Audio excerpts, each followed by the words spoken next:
This week's animated feature is the third chapter of Tommy Cat and the Giant Chickens, coming up next on Toytime TV.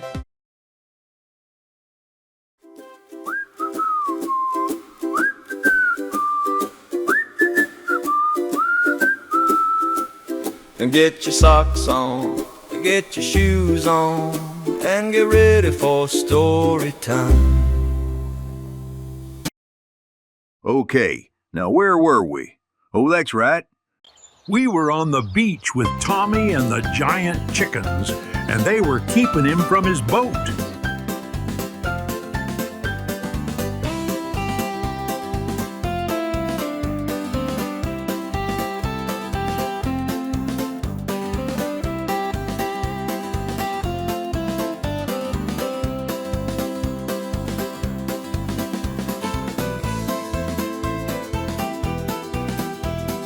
Chapter 3, The Hunt for Breakfast.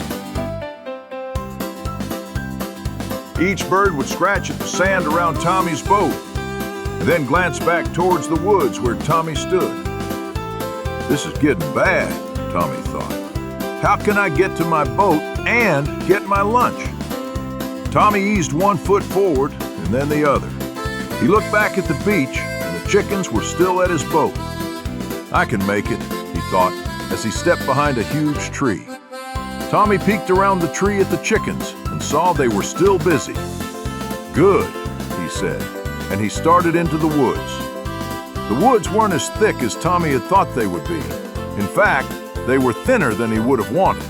This meant that should the giant chickens come this way, he wouldn't have very many places he could hide. Tommy hoped he could find the nest and get what he wanted before the chickens came back. The morning was getting late, and he needed to get to his boat and head home.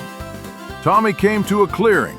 As he began walking around its edge, he saw some huge feathers sticking out of a pile of brush.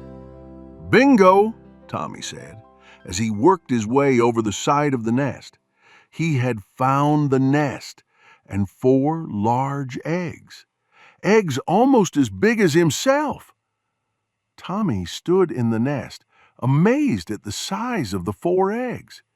He felt each egg, and the one closest to the edge of the nest was still warm and soft.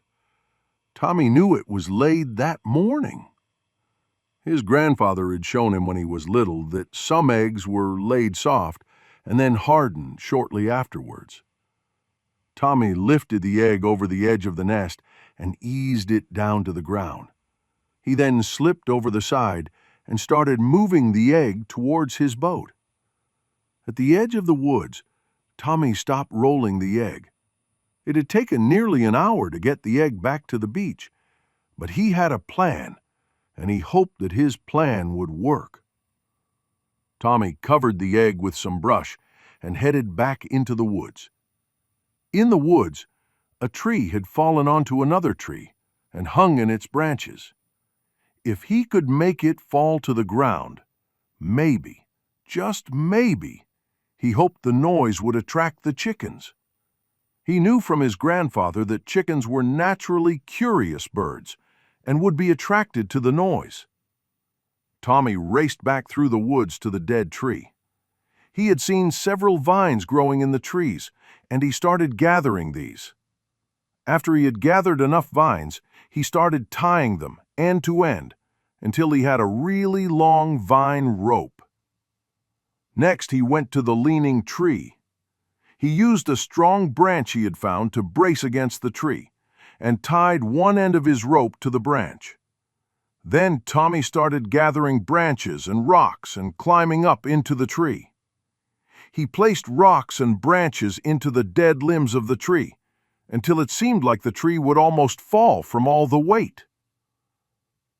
"This has got to work," Tommy said out loud.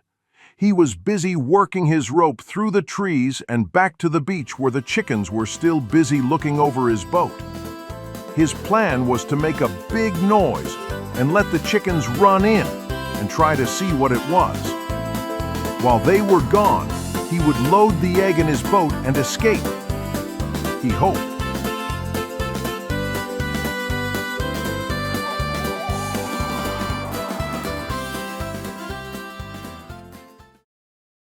All right, another awesome chapter of Tommy Cat and the Giant Chickens. One left to go. What a great story. See you next time.